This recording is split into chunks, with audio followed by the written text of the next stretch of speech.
report branded it the most deprived neighbourhood in England. It's a simple question I asked. Yeah, and I'm trying to answer it. Things have got a bit better since then, but life round here is still no bed of roses. There's a well-known local expression, they'd steal the shit out of your arse. Not because they want it, just so that you haven't got it. Half the people have no qualifications. And antisocial behaviour is rife. Are you the neighbour from hell? Probably, yeah. People round here might not be the poshest, but they're not lacking in spirit. That's why we call ourselves the dysfunctionals. They're just trying to get on with life, be themselves, I ain't driving the van like this. and follow their dreams. I could be like a different person when I'm acting. It is true that a good play needs no epilogue. For one long summer, the young people of Harper Hay let us into their secret world, Happiness! I shake it in the morning. sharing the good times Megan Fox, eat your ass out. and the bad. Hello? Go find another street to go and terrorise. This is how it really feels, growing up the hard way. You might think you know people like us, but you don't know nothing yet.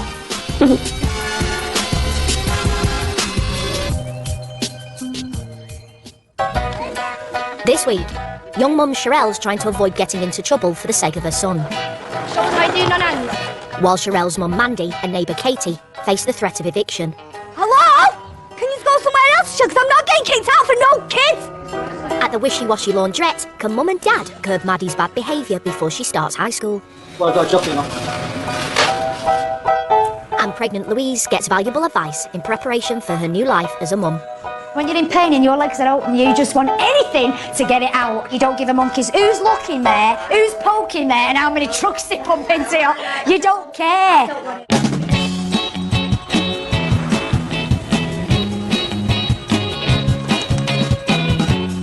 In the centre of Harper Hay, there's a street where some neighbours have been causing a headache for the police, the council and residents who want a quiet life. We're on Brentford Street. Ready? Go. 22-year-old mum Sherelle and son Kyrell hang out on the street. Sherelle's been in trouble in the past, but she's changed her ways. Right, here's my mother's house. My mum lives here. If you look through the window, no, you'll see all of them bonging it with the cannabis. I'm gonna batter you. Get the bong out here, lads. Our Katie lives here. Okay. This is my old house, where I used to live. And then at the end of the street, like some of the kids, when they got nowhere to go, they'll just come round there and have a spliff and sit on the wall there, or have a bong. We've got a garden centre here on the left. We're not allowed to go in there because, as you can see, it's got a big bolt on the gate.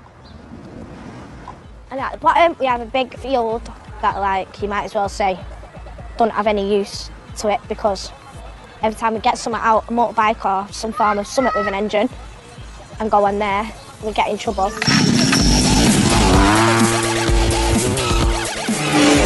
Oh! Oh, give it a break! Give it a break! That's on my lungs now, that. Ugh, it's horrible. No, I'll shove that now, on here. At the top of the street lives Kathy, who runs the community garden directly opposite some of the neighbours that have been causing problems. She's lived here for 26 years. There's a lot of noise, a lot of arguing, a lot of foul language. There's a lot of drugs, a lot of drinking goes on, people fighting with each other, which is not a nice thing to see. There's a lot of traffic, and I live in a cul-de-sac. So there's sort of some of the problems. Despite not always seeing eye to eye with her neighbours, Kathy still feels the area has a genuine community spirit. People are quite friendly, and people like to sit on the doorstep, have a cup of tea, have a chat with the neighbours. That's really great. I don't really think that moving out of the area would be of any benefit to me whatsoever. A mile up the road is the local laundrette. Wishy Washy's been run by Paul and Karen for 6 years. My mum is the boss. Paul's role is the sort of, not slave, but he does all like washing, he does like the delivery in the shop. He's just always like too busy. And then you've got Madison, who's my little sister, she's definitely the spoiled one.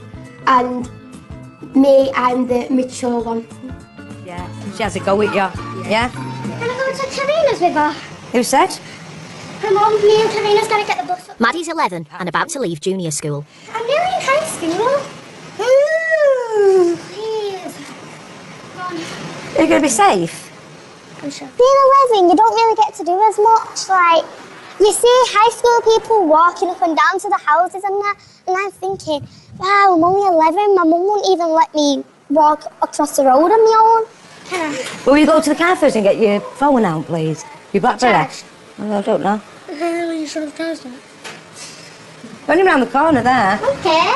Hey there, you there. Attitude, Danny. Maddie's starting secondary school in 8 weeks, and she's already asserting her independence, which isn't going down well at home. If you have a brain, it's not in there. No, Maddie. Right, you're not going now for that action. She gets away with too much, my dear. I don't know what it is. Like I say to my mum, well, tell her off then. And she's like, actually, I can't be dealing with her because she keeps going on and on. I'm like, well, you can't do that because she knows she's going to get away with it now. It's like Madison's got her own way then. You're a spaz. What's wrong with you now? It was your fault for putting my phone in your bag, you stupid mum. What did you do? Hey! My mum doesn't know when to stop because she's like, she loves instigating things. She loves things going further. She loves people's reactions. Mum, it's not my fault. Oh, it's not your fault that I'm a mong. You know what was the other one? A spaz. It's not even a nice word to use anyhow. Please. Mum. No, you'll learn your lesson. Get in there now, get in the back. Get in the back and not come out. The worst thing I've ever said to my parents, it sounds like really bad, but I don't mean it. Sometimes I can say it's that I'm going to kill myself because I can't get my own way. Excuse me, I hate you. Yeah, that is abusing, very abusing, but you're not going. What did she say to me out the window last night? Because I said she can't come to the park. I hope you crash and die. Amber would never speak to me like that. I've learnt to mentally block my children out. Any child I've learned to actually mentally block them out. I'm sorry. Good. Sometimes I can just pretend to cry, and usually I can just make myself cry that much that tears will roll down my face, and she would believe that I'm really crying.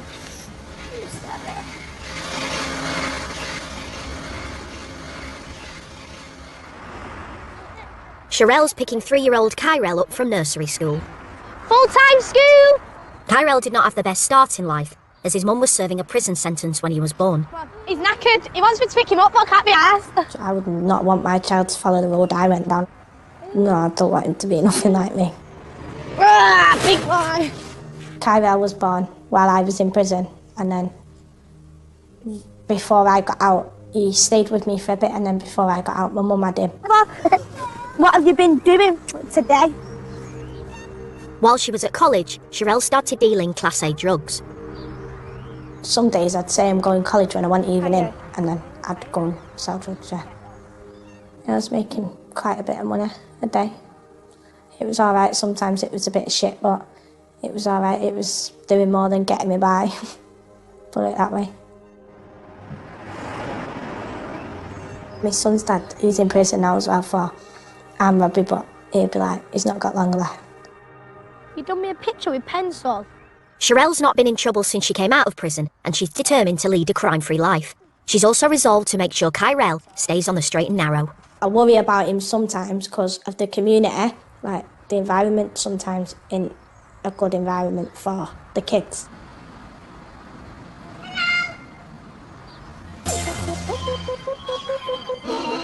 He copies most of the boys now, so I couldn't imagine what he's going to be like when he's older. But I will stop it before it gets to that. Apple bottom jeans, boots with the fur, and the whole club looking at her. She hit the flowers when you know. Gotta go low, low, low, low, low, low. The street has a bad name. Yeah, it's a bit noisy, but it's like a lot of kids, and neighbours are friendly though.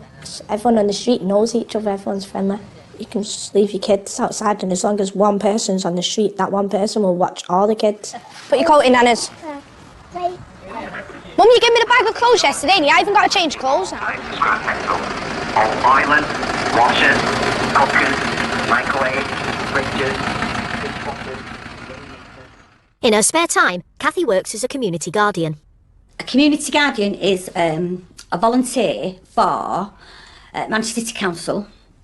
Basically, it's looking out for environmental crime, although that's quite a big, it makes it sound, you sound like some sort of police investigator or something, but really it's just looking for rubbish. I have a sofa, into Dine Street. Surprise, surprise, he's one here every week. It is a good place to live. It's my roots is here in Harper Hay. I've lived here for 26 years. And I love it. Really. And all its problems. You know them things that make your boobs look bigger and you put them in a bra? I found a pair of them once. Children play here, but look at the state of it. Children shouldn't have to play in an area like this.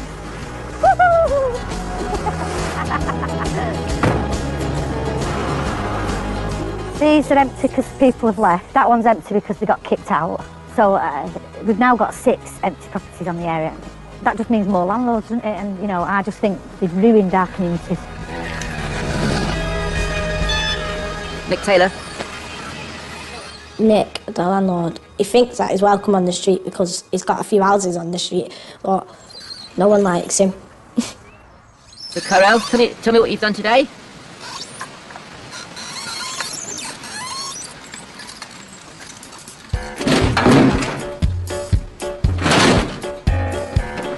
Landlord Nick Taylor owns 7 of the houses on Brentford Street.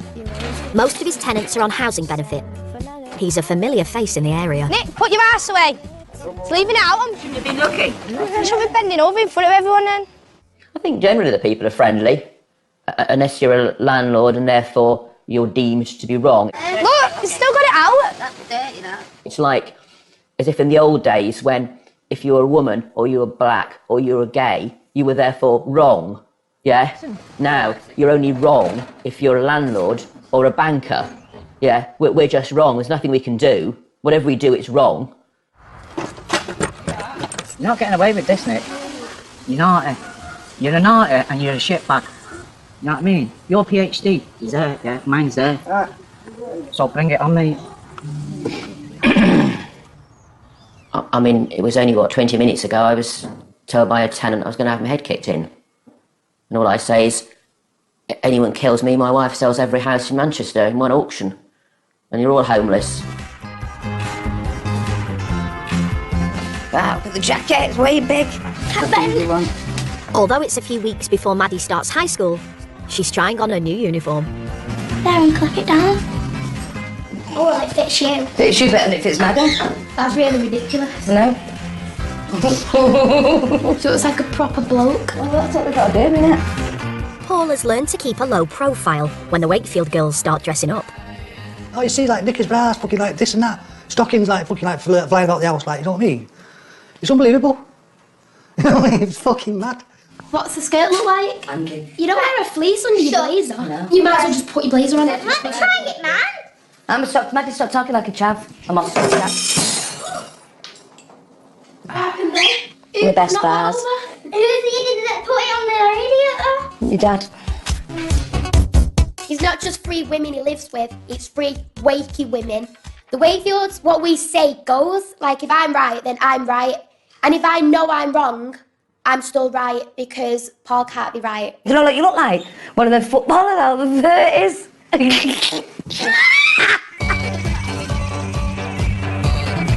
Just round the corner from the Wakefield's house is Stax, the hairdressers. Where's your moustache? Where's your moustache? Where have we got one? Yeah. I can't see you that caked in makeup. 25-year-old Louise has worked here as a salon assistant for 7 years. She's expecting her first baby in 6 weeks' time. I had India 6 weeks early, so could happen any time, Louise. Don't be saying that, Dawn said that before. I'm looking forward to the birth. I'm excited about what the pain's going to be like. I think it's something that you know you're going to have to go through, and just prepare. I'm just preparing myself for it. But I'm excited. I think if you have a cesarean, I think you might feel robbed. You know, like you've done everything else, carried the baby, and then you've missed the ending. Louise's mate Donna co-owns the salon and is a mum as well. She's a ready source of advice when it comes to childbirth. But let me tell you something, when you're in pain and your legs are open, you just want anything to get it out. It doesn't matter what your plans were, what you say you was going to do. When you're in agony, you don't give a monkey's who's looking there, who's poking there, and how many trucks they pump into you. You don't care. Stax is a good place to get advice and stuff, because everyone just talks about anything. Like, Donna's quite outspoken, so she won't just tell you what you want to hear, she tells you the truth, so But obviously I ended up having to emergency section because I've been in labour 50 odd hours, and what was happening was, as I was pushing him out, his head was turning the way, so I was basically, his head was going back. You just put them needles in the tummy, and I mean, I did get an infection in my scalp, but it was all right.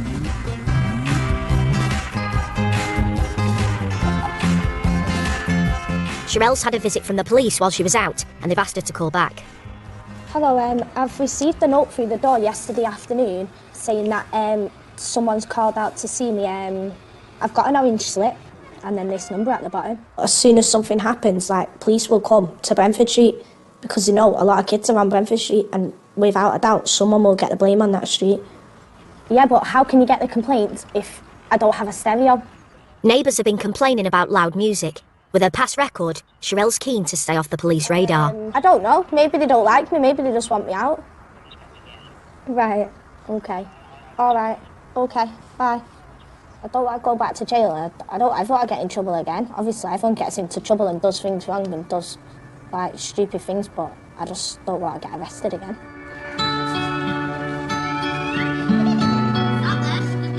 Sherelle's not the only one in trouble in the neighbourhood. Her mum Mandy and neighbour Katie have just received letters from the council calling them in to discuss complaints of antisocial behaviour. To me, this is a happy family street. The two neighbours here, we've got pretty big families. You know, I've got 7 of my own, plus their friends are going to come, and friends of friends are going to come, and I think that is the main problem, visitors. I am writing to you because I have received reports regarding noise and nuisance and antisocial behaviour from the above property, of which I am informed you are the current tenant. 29-year-old Katie lives with her 4 children. I'll put it over here. Her house has also become a hangout for her brothers and their mates. Noisy gatherings are making her the target of criticism. Wow. It's just because the young lads congregate on the street, and I know you've probably seen a few people coming in and out of my house, but they are all my family, each and every one of them.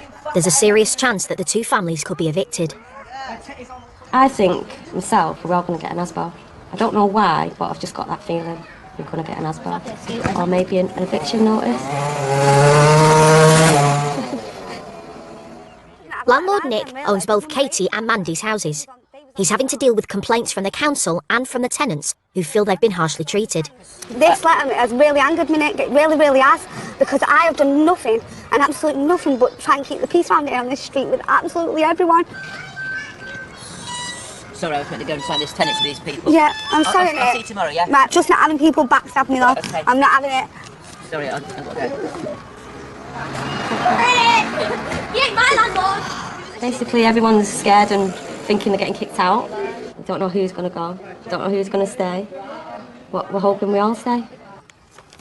I've just, with recovering from alcoholism, it's been a really hard run for me. But before I did receive one of these letters, but I deserved it. And this is why it means so much to me, because I don't deserve this one. But I deserved the last one that I got because I was drunk and I was disorderly and I was aggressive towards my neighbours, so I deserved that letter. But I really don't deserve this one. I really don't.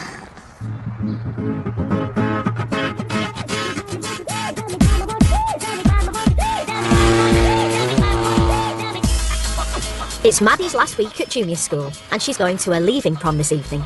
Mum Karen is treating her to a grown-up hairdo at Stack's Hairdressers.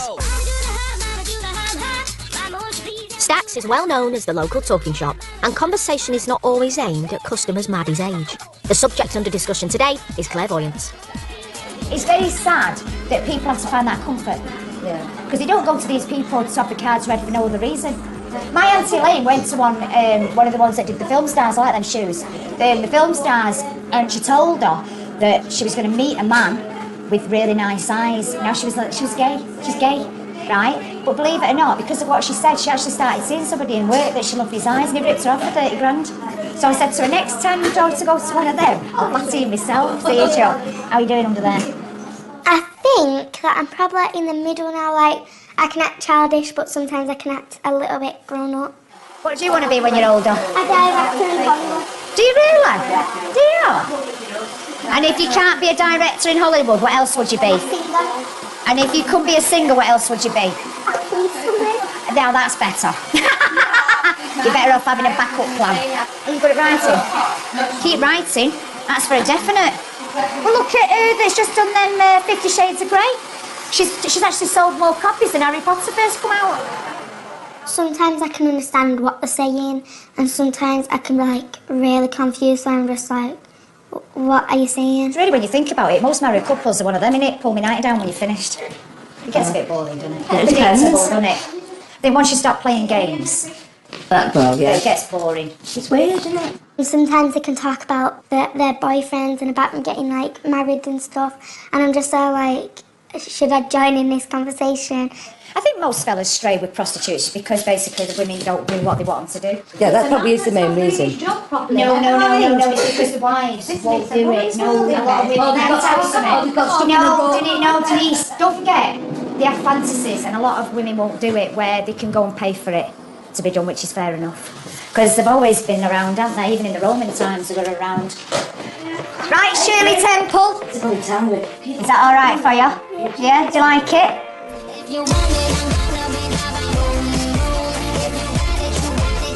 Oh wow! That is amazing!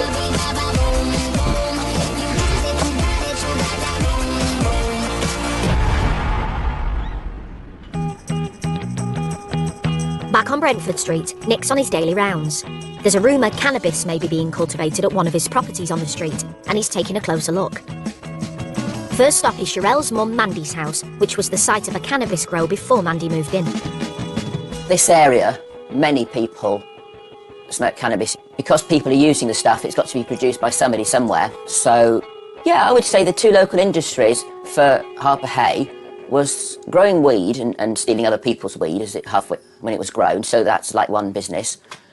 And then stealing copper. It's a house that's had a grow in before, so I'm scared about the electrics being tampered with. You can see when it's been a grow, I've had so many. Right, we're underneath the house now. Look, there used to be a grow down here, and we got the remains of the soil for the growing compost. Looks like what my wife might grow bulbs in, it's that sort of stuff. Nick couldn't find any signs of cannabis being grown at Mandy's house, but the police have received intelligence that drugs may be being dealt from the property. They plan to raid it. The two warrants are both misuse of drugs, expected to be Class A and cannabis on the premises. Intel from local residents says that they're dealing out of the window all times of the day and night, into cars, people on push bikes, etc. So that's it. Happy hunting. Brentford Street gets raided because the street probably does smell like cannabis, because a lot of people sit there smoking weed because they've got nothing better to do. Are you all right? Got a warrant to search your address. For drugs. Really? Yeah. We've had information that there possibly drugs on the premises. Okay.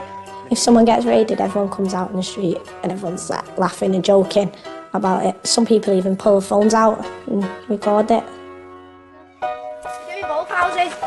Fucking joking.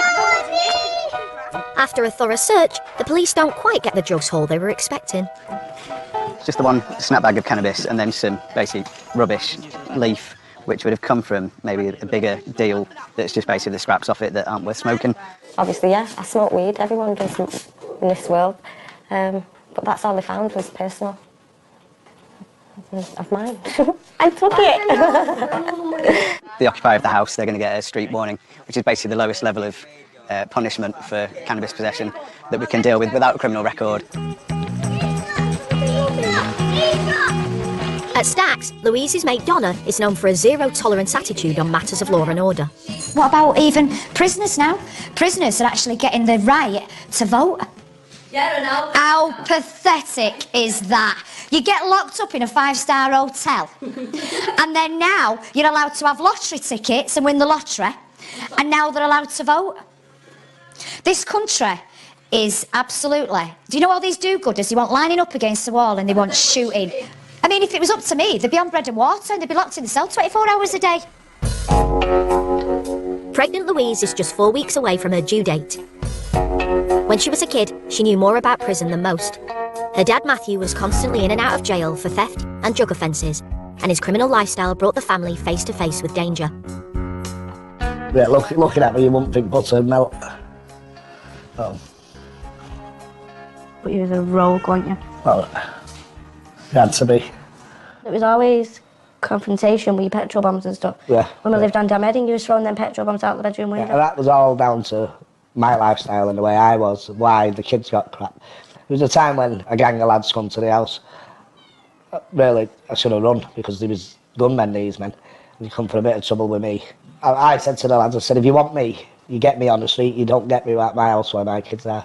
I remember driving off to the petrol station with Mum to get the petrol. He was like, get the petrol quick. It was one of them, I said, you come for me, and I said, I'll burn you. But we knew they was coming, so it's like, you stood at the door waiting for him, and then like, these 5 cars drove up, all parked on different sides of the road, and then this main man come out, and then he was like, he hired them up out the car, didn't he? And they all had the balaclavas on. And then he was all pointing the guns up the street at us. We had another gang of people at the house that time, remember when? Yeah. Did they actually burn the kitchen down then, or did I remember? Yeah, petrol through the kitchen window. Yeah, petrol, and then we had to go and sit in the neighbour's house.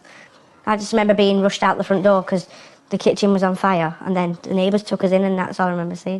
Now when I think about it, I hate the thought of what they went through.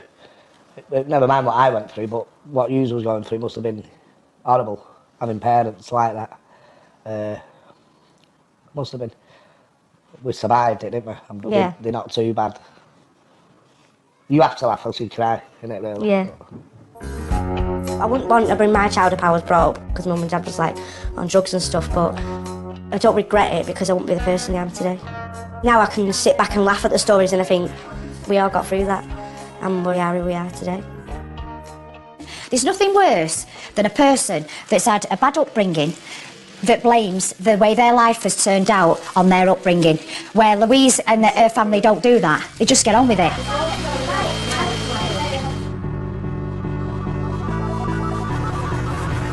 Who's wanting Imogen? Imogen, what are you doing? Get in there. Shut that window, you little slag.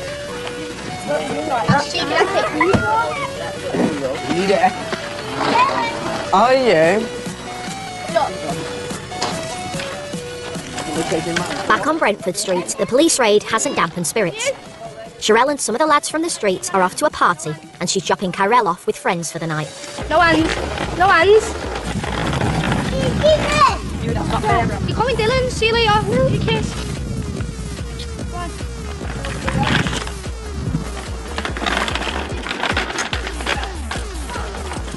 Mummy, where are you going? Dylan. Dylan, Shareed's waiting for you. No, I don't work at the moment, but I'd like to find a job like soon because it's rather boring. You've been inside? Yeah, I got out not last year, the year before. Sometimes it pisses me off, just not doing nothing, sitting there waiting for my son to finish school. I'd like to work in a hospital, be a nurse or something, because I just like, when I watch like operations and that, I like to watch it. See you later. See you later, son. Nothing's stopping me from doing that, but it's just, I don't know where to start, where would I start? I don't know. The little famous rapper that don't even write his own bars. I would have to go to uni and all that, but yeah, it's never too late, is it?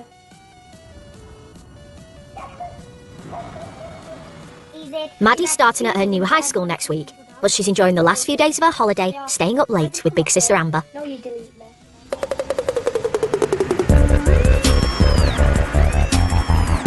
Meanwhile, Mum and Dad are at work investigating a crime at Wishy Washy.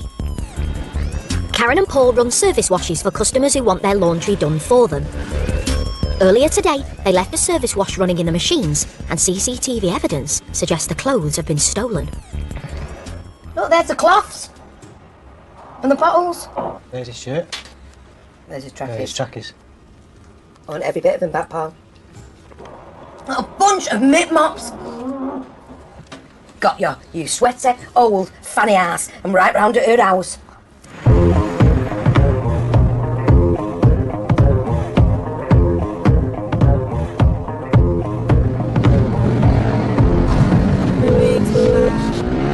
Hey, Stacey, do you know what's happened? Just took a service wash back, right? All his clothes are missing. We've just watched the CCTV. Sticky-fingered Lil's been at it again. She took all his clothes. I'm furious, so I'm going round there now.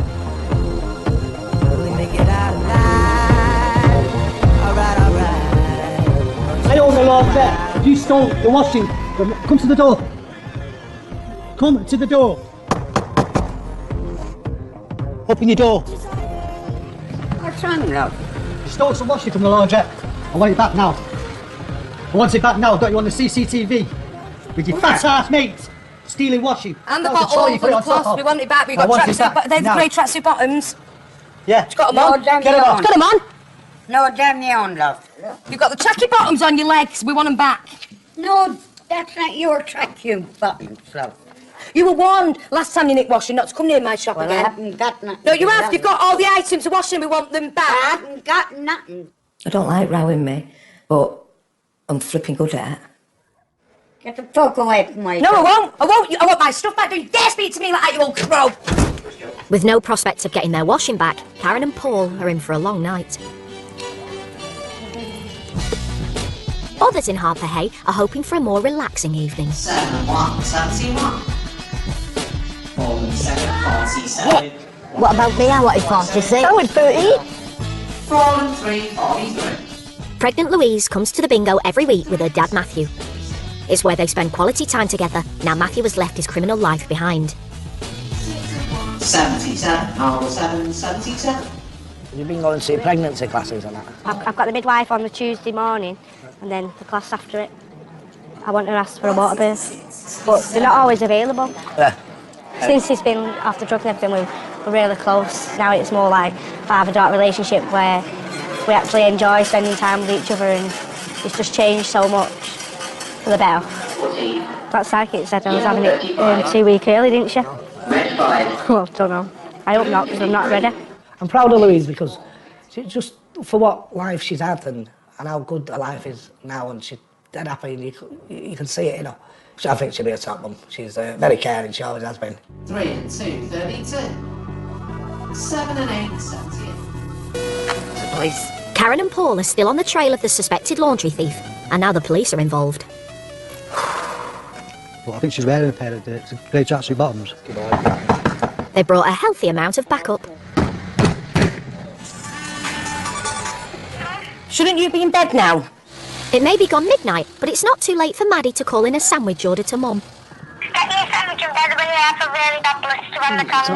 You should really be asleep. You shouldn't be thinking about a sandwich at this time. Is your sister asleep? Is Amber asleep now? Well, I'll have to, as soon as we finish here, I'll have to go to the garage and then just get you one, and then you go to sleep later.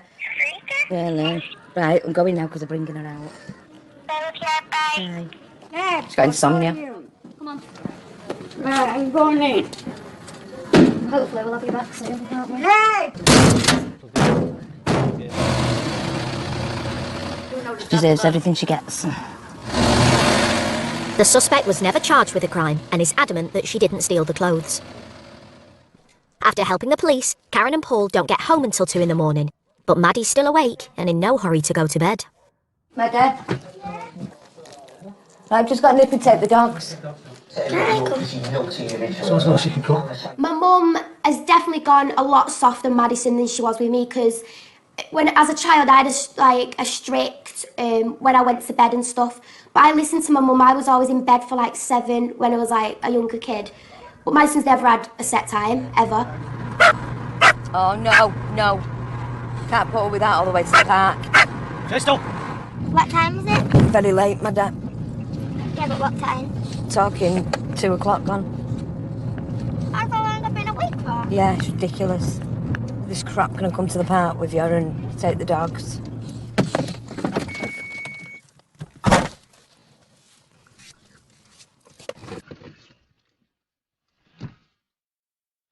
Normal families will sit down and watch telly and then go to bed. When they're all going to bed, we're taking the dogs to the park at like 3 in the morning.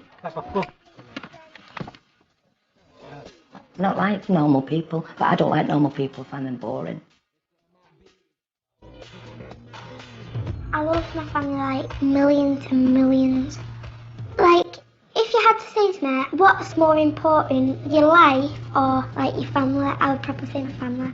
I wouldn't really care what happens in my life as long as I'm with my family.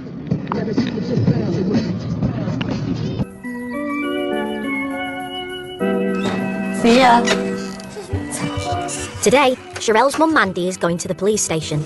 She's attending a meeting about the complaints of antisocial behaviour on Brentford Street. It's not the first time Mandy's been summoned to the station, Thanks. although she has no criminal record. I've been at a meeting at the police station before for loud music, and they have took my system away. It's just that there's so many people around the table, and me by myself, it is nerve-wracking. It can be, yeah. Because the complaints involve Nick's tenants, he's been asked to attend the meeting as well. I always wear suit and tie when I'm in courts or the police stations or all things like that. It's an accountant's tie. It always means trouble when I've got my tie on. Yeah.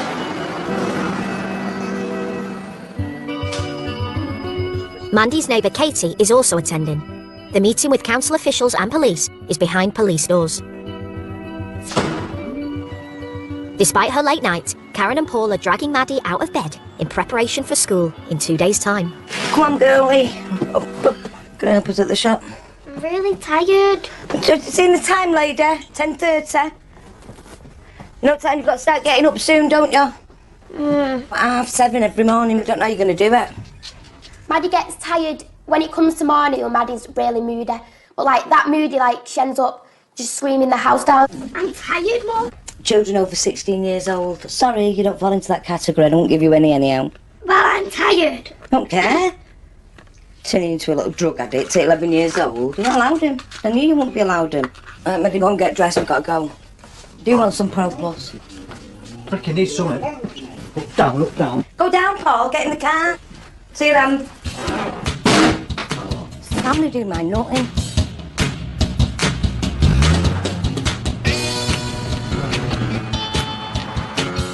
In a bid to improve her behaviour, Mum and Dad want Maddie to help out at the laundrette. Well, I've got a job, you know. Need a plating. Mother. Mum. No. I'm not giving you any spends. Come on. No. You're 5 seconds. Start holding.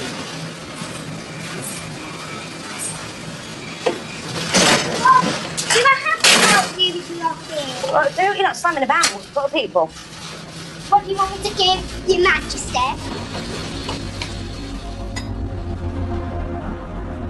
I feel sorry for my parents because like they've brought me up and that, and I shouldn't really be mean to them.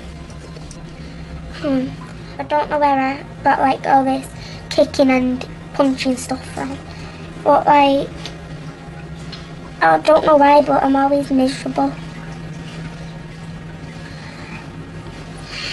A bit tired.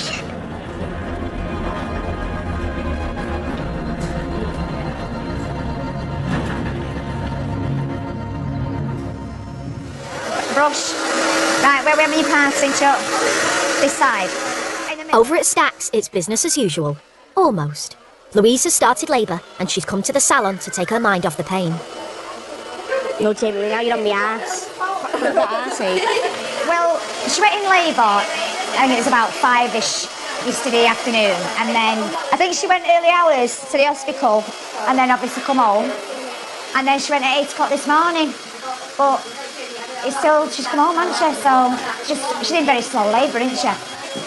They just said just get a warm bath and try and get some sleep in between, and then obviously wait until they're closer together, the contractions, and then go back. They need to be more frequent. Don't send for me. She just wants to see me in pain so she can laugh at me.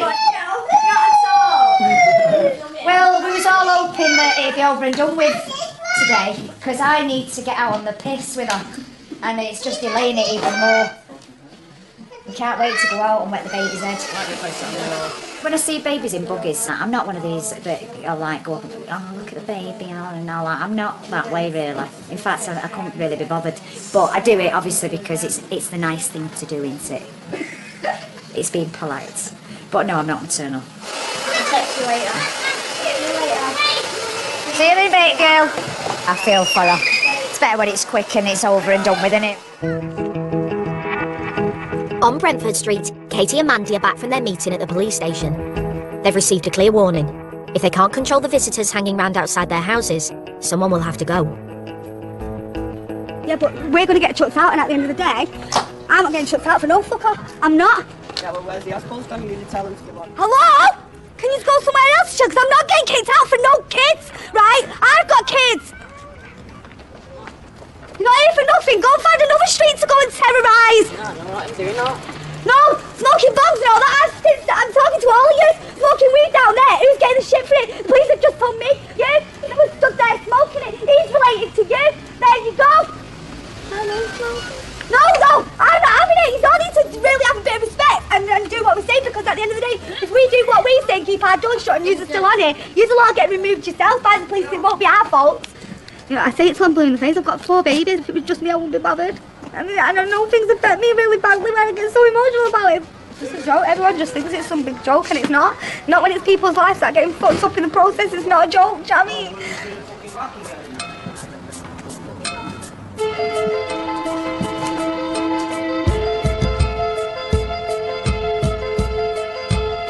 Lads, you scared about tomorrow?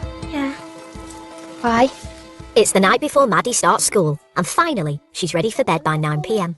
Well, my worries are are people bullying me and getting scared and that?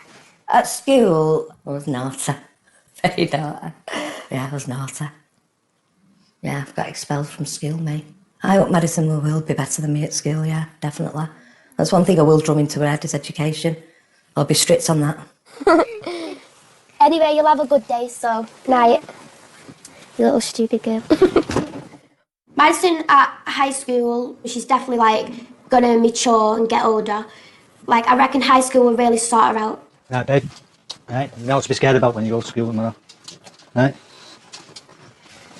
If I do well at school, it means I'm not really ignorant and rude and always naughty, because it's just not a life you'd really want. I'll see you in the morning. When you light out.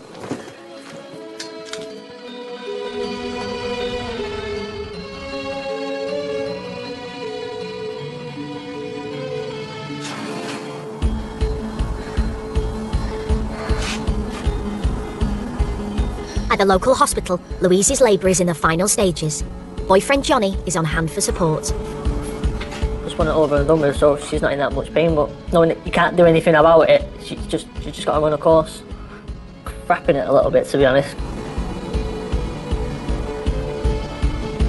Down the pub, her dad Matthew is wetting the baby's head in anticipation.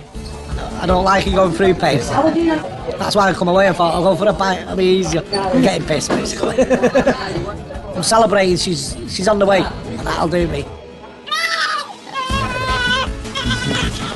After a 32-hour labour, Louise gives birth to a healthy baby boy.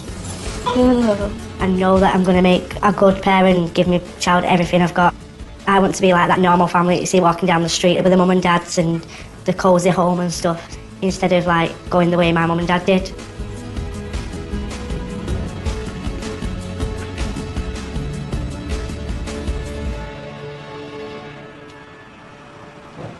On Brentford Street, the atmosphere has calmed down, for now. It has been quiet for the last couple of weeks, so it's been quite peaceful. It's been almost blissful. Sherelle and a friend are taking Kyrell to nursery school. Since I've been out of prison, this is my 3rd Christmas now. As much as I'd love to go and jump in a stolen car and have a drive, I want to stay out of trouble. I don't want to get involved no more. If you've got a kid, you're just changing it. Everything changes. If I didn't have my son, I probably would be back in jail.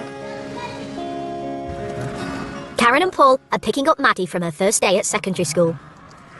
Gonna go for me, though? When you come out, yeah?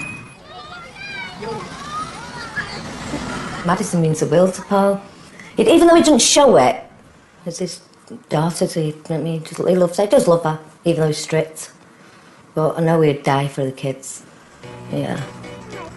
Just fish past those reeds there. As an after-school treat, Paul takes Maddie fishing. See where the trees are there? Yeah. Just fish around there. If you catch more fish than me, you're going in there. Yeah, just stand outside. We should be closer than what we are, I think, you know. It's probably my fault I don't try hard enough, you know. All you do is, when you throw it out, let go, straight away. That's it, there you go, bang on. So how do you feel about the big school now? Now that you know where you're going? I'm a little bit nervous. Yeah. No, there's no need to be though. All you have to do is work that a little bit harder at school in your lessons. You know, listen to what the teacher says. But we always guarantee mates. And also your attitude, it's got to change at home, you know. You've got to start doing things for your mum and helping her. Listen. Yeah, I am. I'm just looking at the fit. I wasn't that much different to you, though. I had a bit of a temper, if I couldn't get my own way.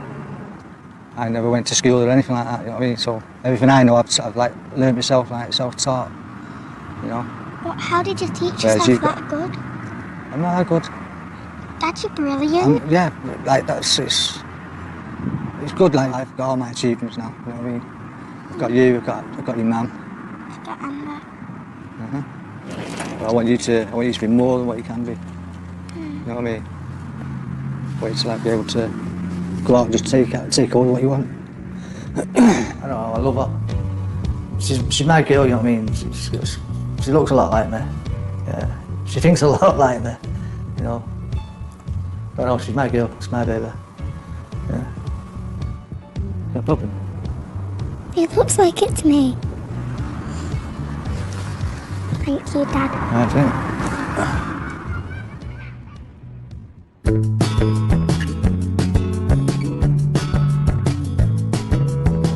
It's called Logan. Logan. She had him at 1:25 last night, early hours. What a birthday, everything fine, perfect. She's home, she's at Johnny's mum's. Yeah, so everything's fine. Later on, baby Logan pays his first visit to Stax. Congratulations. Thank you. Hey, you look really well. You look really well. Yeah, you look really well. Is he feeding on you? Yeah. Brilliant, brilliant. Too often, if you ask me. Too often. Yeah. Greedy.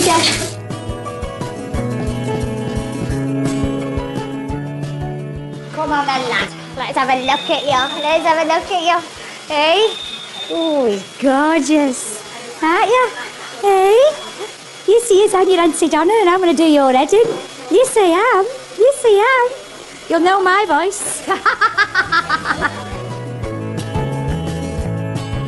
Over on Brentford Street, life's peaceful. Donna, I've got some for you. There've been no evictions and no further complaints about noise. What are you putting your hood on for? As the summer draws to a close, it's time for the street to sample Kathy's latest rhubarb crop. Enjoy it.